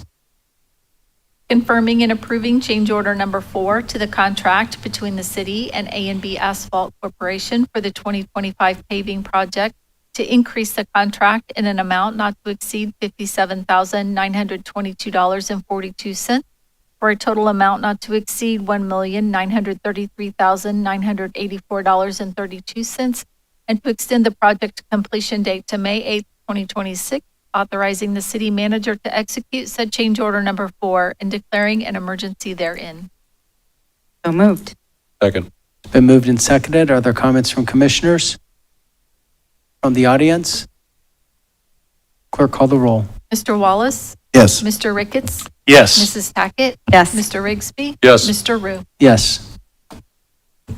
Confirming and approving change order number 1 to the contract between the city and the Shelley Company for the Northern Estates paving project to increase the contract in an amount not to exceed $209,157.50 for a total amount not to exceed $1,702,105.50, authorizing the city manager to execute said change order number 1 and declaring an emergency therein.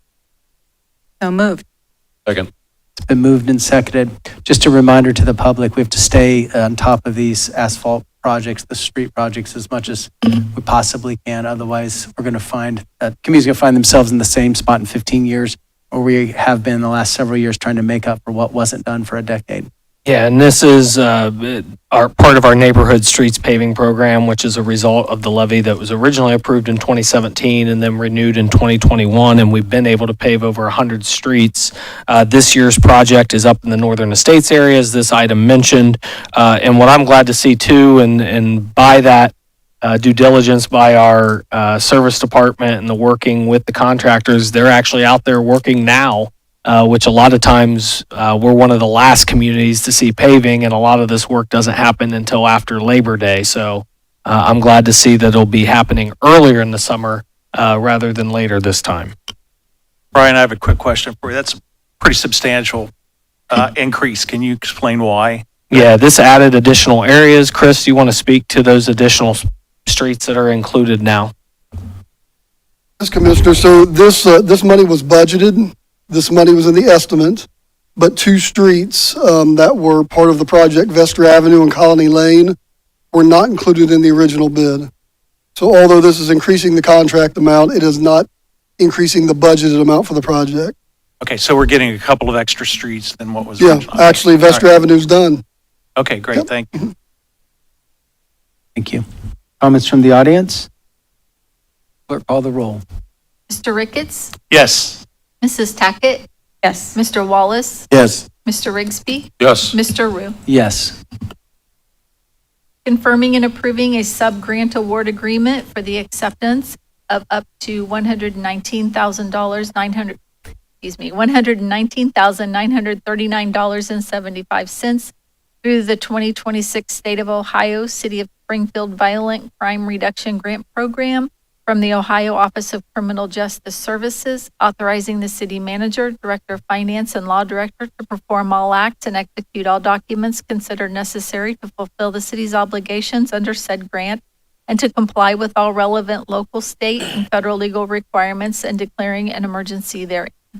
So moved. Second. It's been moved and seconded. You want to speak to this grant, please? Yes, and specifically, I'll ask Chief Allison Elliott if she could speak to this. Good evening again. Thank you, Mr. Manager, Mayor Rue, Commission. First, I'd like to say that we are extremely grateful that we've been considered through the Office of Criminal Justice Services to be a recipient of this grant funding. What this grant will do, it'll give us the opportunity to identify trends and patterns, address and reduce violent crime in our community, essentially through data-driven analysis. Additionally, this gives us the opportunity and ability to increase our technological capabilities for crime reduction. And, perhaps the most, in our eyes right now, the most encouraging opportunity we have here with this grant is to partner with The Ohio State University through their Criminal Justice Research Center to analyze our data through what's called risk terrain modeling. And essentially this technique is an analysis technique used to identify environmental factors that contribute to crime. So this goes beyond just the hotspot specific enforcement and initiatives. This partnership will assist us in identifying best practices and techniques that will allow us to tailor our intervention and prevention tactics in coordination with our community partners to prevent and address violent crime through these proactive initiatives. I know that's a lot of information, but again, we're extremely grateful to have this opportunity, I think, to partner with The Ohio State University through their efforts, which we know they have worked with multiple different agencies through the state of Ohio to reduce violent crime, and through these analyses, they have seen a reduction, and it also gives us an opportunity with these not only enforcement initiatives, but preventative engagement initiatives that this grant funding will provide. Excellent. Thank you. Thank you. Other comments from the audience?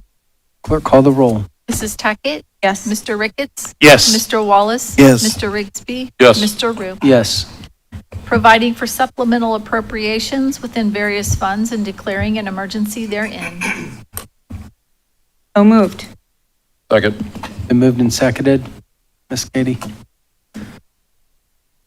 Certainly, Mayor and Commissioners. So Commission approves original appropriations, which is the original budget, in December of each year for the following year. And then we come back with requests for supplemental appropriations for any fund that's not a grant fund to increase or decrease those budgets. This is an increase in the general fund. At the last meeting, we brought forth the purchase of the ladder truck. We brought forth supplemental appropriations to purchase that truck.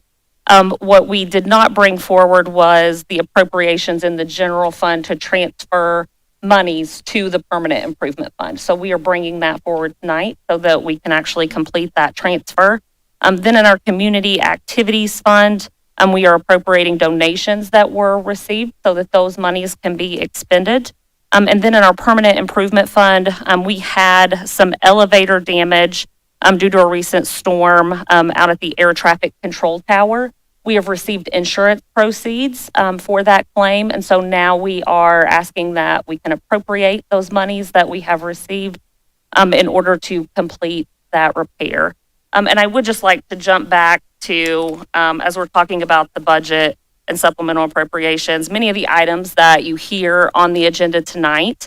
So when we look at the contract for the clear story roof replacement, for the tie-down apron out at Springfield Beckley, when we look at neighborhood street paving, all of these are projects that are presented in the city manager's budget, which we complete in November. We have several meetings with commissioners.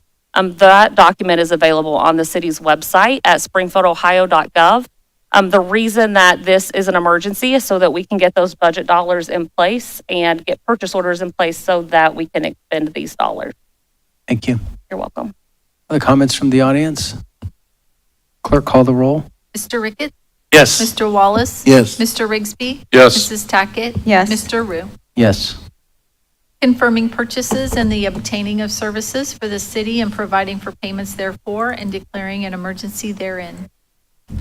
So moved. Second. It's been moved and seconded. Are there comments from commissioners? From the audience? Clerk, call the roll. Mr. Wallace? Yes. Mr. Rigsby?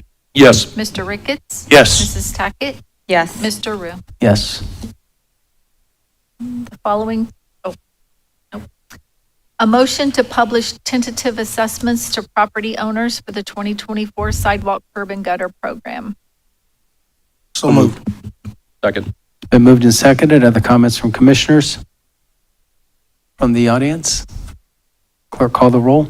Mr. Rigsby? Yes. Mr. Ricketts? Yes. Mr. Wallace? Yes. Mrs. Tackett? Yes. Mr. Rue? Yes. The next three items have been added to the agenda. Authorizing the city manager to enter into a subrecipient agreement with Homeful for supportive services and operation of an emergency shelter in an amount not to exceed $853,758 for a period of 1 year with an option to renew for one additional 1-year period, confirming and approving related expenditures incurred from May 13, 2026, and declaring an emergency therein. Moved. Second. It's been moved and seconded. City manager? Yes, I will have Community Development Director Logan Cobb speak to this item. Mayor Rue, Commissioners, good evening. Logan Cobbs, Director of Community Development. Item number 131-26 before you this evening is a contract for the operation of an emergency homeless shelter within our community. The proposed operator of this agreement is Homeful. They're an organization with extensive experience providing shelter, housing stabilization, and supportive services throughout really the region and across the state of Ohio as a whole. I do want to note that this partnership is not entirely, unique to Springfield or Clark County. Homeful has previously served our community and is familiar with our needs and our challenges and the service landscape as a whole. So as I stand before you tonight, before I talk, contract specifics, I do just want to take an opportunity to thank Homeful for really stepping forward and for their willingness to help fill a significant need in our community during what I'm sure we would all agree is a very important time.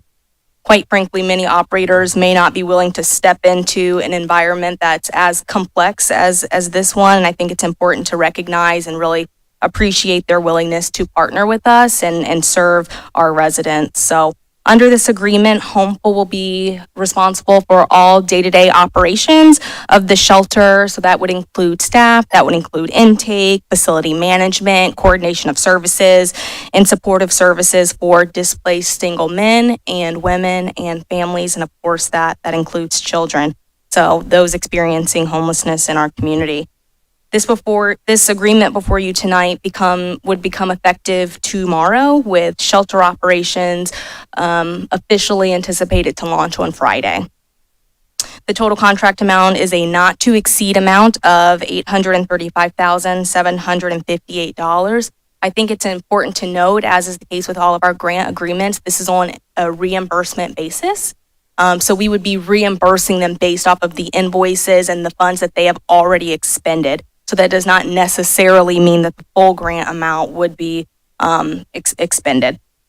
The city will utilize a variety of funding sources to support these operations and associated services. In addition to shelter operations, this agreement also includes supportive services that are really focused on helping individuals and families move toward more long-term stability through housing placement, assistance, case management, employment support, and connections to community resources. So thank you for your consideration. Of course, I stand by to answer any questions you may have. So since the moment we heard Sheltered Inc. was going to have concerns, this is the first group we re-engaged, right? Yes, sir. Yeah. And that was back, when did we first start talking to them again? It would have been November? Yes, sir. When we first learned that there could be concern when I believe Sheltered announced that they were going to close around Thanksgiving, they were going to close at the end of the year. That's correct. Where the city stepped forward and helped put a warming shelter together. One of the coldest winters we've had in a long time, by the way. And then from that point, we've continued the conversations to make sure we have a provider. We try to get a provider. And then when we learned that there was an ultimate closing of Sheltered Inc., we continued to engage Homeful, right? And this is the same organization that was running the executive inn before the city voted that down, right? It is. So this is a full circle vote to an organization that obviously is doing good work in the Dayton area, has good marks along the state. What is their percentage of turning people who are homeless back into the community? I don't have that number off the top of my head, Mayor Rue. I can circle back with you on what their exit numbers look like. I can get that fairly quickly for you. Well, I just appreciate It is Homeful. above the state and national average, though. I can say that. Great. I appreciate Homeful being willing to come back into our community and attempt to work with us again. My hope is that their experience as an organization will be better than it was the last time. Just to make sure that the citizens understand this is the only organization that will be providing services to the homeless community. And we're looking for the energy and the professionalism to help Springfield at this time. So I appreciate you and your staff for working hard and keeping the conversation open. And this wasn't the only organization we had conversations with. We communicated, I believe you told me, with several other organizations, and this was the only one that was willing to enter into a contract or try to have a contract with us. Is that right?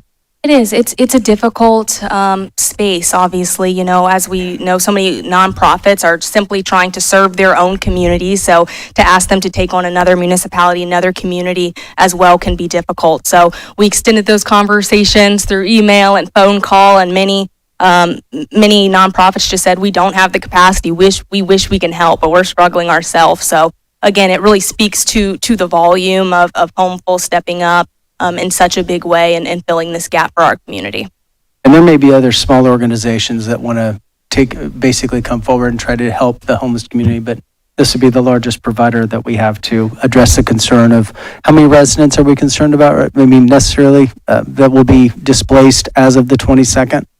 Sure. So as of this morning, at Sheltered Inc., there are 14 single men, and then as of Friday, there were 5 single women and 4 families, and that does include 6 children. Thank you. I wanted to point out too, one of the challenges and the complexities in this is making sure that we're leveraging all the dollars that we can into our community for homelessness. And one of the challenges over the last couple of years has been access to TANF dollars, Temporary Assistance for Needy Families, which is a county source of funding through the state of Ohio. And current provider has not been able to access those funds, which created challenges.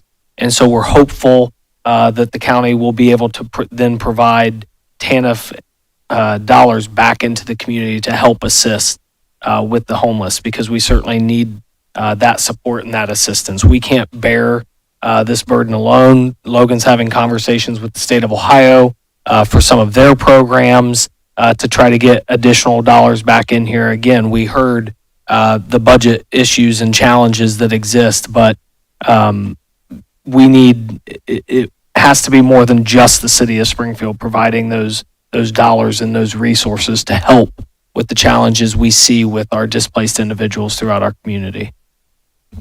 Other comments from commissioners? Yes. Good. Commissioner? I want to acknowledge the work of the citizens that worked at Sheltered Inc. and the many individuals who have dedicated themselves to serving members of our homeless community over the years. As they prepare to close this chapter, I also want to recognize the many other organizations doing this work every single day.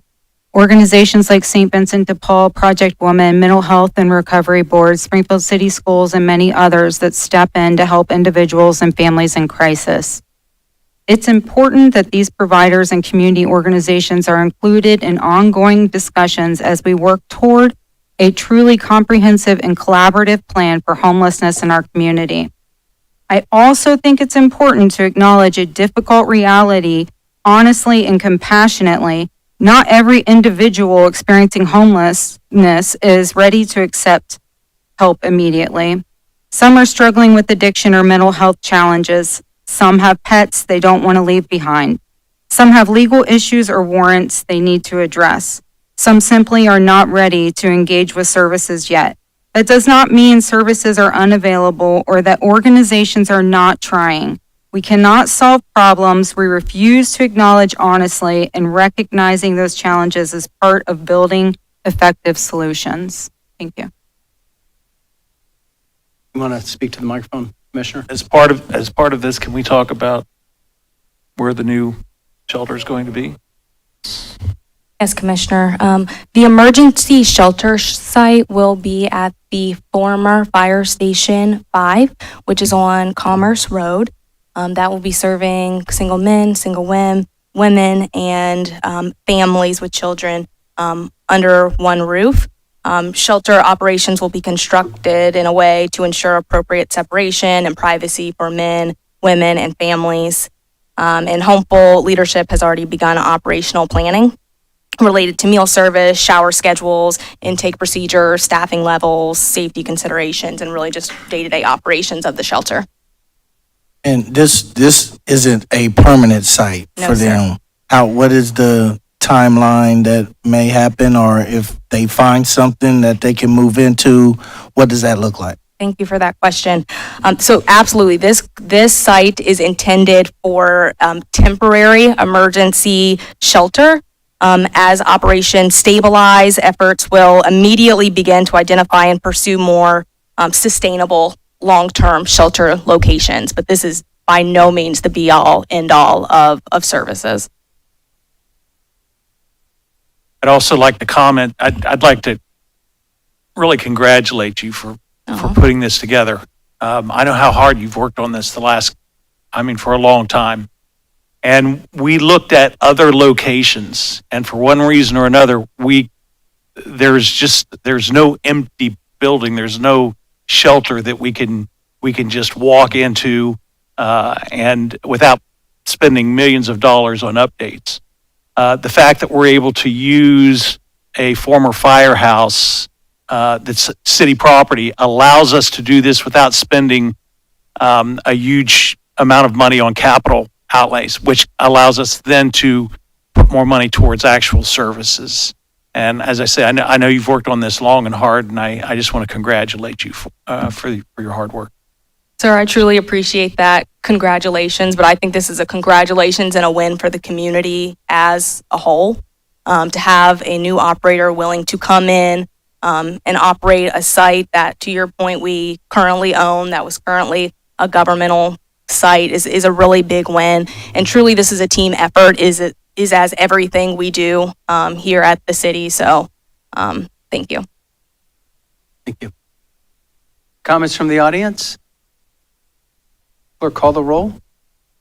Mr. Ricketts? Yes. Mr. Wallace? Yes. Mrs. Tackett? Yes. Mr. Rigsby? Yes. Mr. Rue? Yes. Consenting to the appointment of Scott Hootman to the City Planning Board. So moved. Second. It's been moved and seconded. Are there comments from commissioners? Yes, I would just like to note that this is a direct effect of what the Citizen Government Academy is doing. Scott participated in this, and when you're a part of this academy, you learn to just be slow to speak, quick to listen, and then figure out where you could belong in something. And kudos to Scott for being part of the solution and not the problem, and stepping up and saying he want to do his part to help the community. So thank you, Scott. Comments from the audience? Clerk, call the roll. Mr. Wallace? Yes. Mrs. Tackett? Yes. Mr. Ricketts? Yes. Mr. Rigsby? Yes. Mr. Rue? Yes. Consenting to the appointment of Tristan Quintero to the Board of Zoning Appeals. So moved. Second. It's been moved and seconded. Other comments from commissioners? Appreciate the willingness to serve and be involved. Comments from the audience? Clerk, call the roll. Mrs. Tackett? Yes. Mr. Ricketts? Yes. Mr. Wallace? Yes. Mr. Rigsby? Yes. Mr. Rue? Yes. There are commissioner announcements and acknowledgements. Before we go, I had the opportunity to go to Wittenberg's graduation on Saturday representing the city, and it was Dr. Brady's, as president, his first graduation with Wittenberg. Very encouraged to be there. Well over 250 some students that went through and got degrees, and they were excited. And one of the things I heard in a couple of the student speakers was what the lesson they learned over the last 4 years of sticking to things, even when there was uncertainty. And, and speaking about the university and things we've read, I just thought that was a lesson learned within something they didn't expect to learn. And I will say that Dr. Brady has grasped the vision of Wittenberg and is moving forward in rapid and excellent speed. And I'm encouraged to hear in the next year the amount of students that are coming into Wittenberg is exceeding, and that is very good for Springfield. So just want to commend Wittenberg, the board, and Dr. Brady for his effort. I would like to add on to that and just congratulate all the 2026 seniors across the city and the county, and congratulations that they will be hopefully becoming some Wittenberg Tigers, and good luck with your future, and congratulations. I want to publicly thank the Springfield Fire and Rescue Division for spending time with me recently on a ride-along, although I still was not able to drive. Chief King. I think it's important to recognize that they were recently named the #1 fire department in the state of Ohio, which is an incredible accomplishment and reflection of their professionalism and dedication. Additionally, members of the department were honored last week with the Medal of Valor, and I was grateful to attend along with Mayor Rue. City Manager Heck was there, and staff members, yes. We're fortunate to have such committed public servants protecting this community. I also want to remind citizens that resources do exist for non-emergency support. By dialing 211, individuals can connect with local services and assistance available in our area. And I also want to give a shout out to the Community Health Foundation for putting together the Clark and Champaign County Health Resource Guide, which serves as an important tool to help people navigate health, housing, and everyday living needs, empowering people with information and connections to available resources, and an important part of strengthening our community. Also, I want to acknowledge that last week was National Police Week. So thank you to the Clark County Sheriff's Department and our Springfield Police Division for their dedication to our community. We appreciate you, and I hope you enjoyed your donuts. And then just a shout out to the folks organizing the Memorial Day Parade. It takes place Monday at 9 a.m. It's an enormous amount of volunteer time and coordination to make it possible. So thank you for that. And I encourage residents to attend, not only to celebrate the community, but to remember the true meaning of Memorial Day. It's an honor, and remember the men and women who gave their lives and sacrificed for our country. Thank you.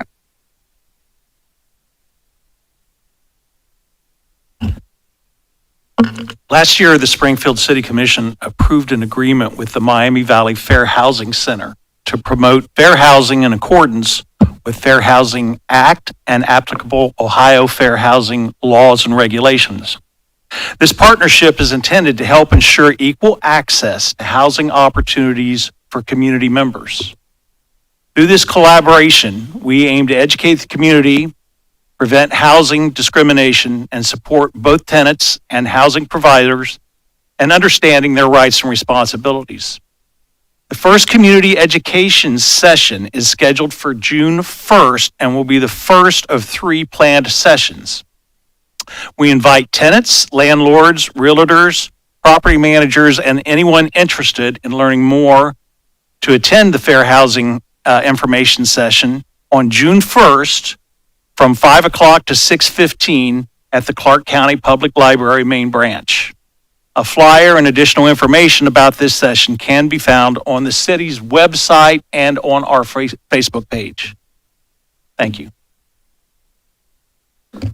Mayor Rue, I have to say that it's National EMS Week as well, so thank you to those folks too. Which is all of our firefighters, right? I think it's, wait a minute, it's National Public Works Service Week too. No joke. Thank you to our public service workers as well. A lot of stuff going on in May. To Commissioner Tackett's point about veterans, we truly appreciate those that have laid their life down, willing to lay their life down for their country. And as a commission, we definitely do honor and celebrate veterans this Memorial Day. We'll be thinking about them and their families. And my 9-year-old's calling me. It must be a late meeting, sorry. Anyway, is there other comments from commissioners? Okay, is there a motion to adjourn the meeting? So moved. Second. It's been moved and seconded. Clerk, call the roll. Mr. Ricketts? Yes. Mr. Rigsby? Yes. Mrs. Tackett? Yes. Mr. Wallace? Yes. Mr. Rue? Yes. Thank you for coming tonight.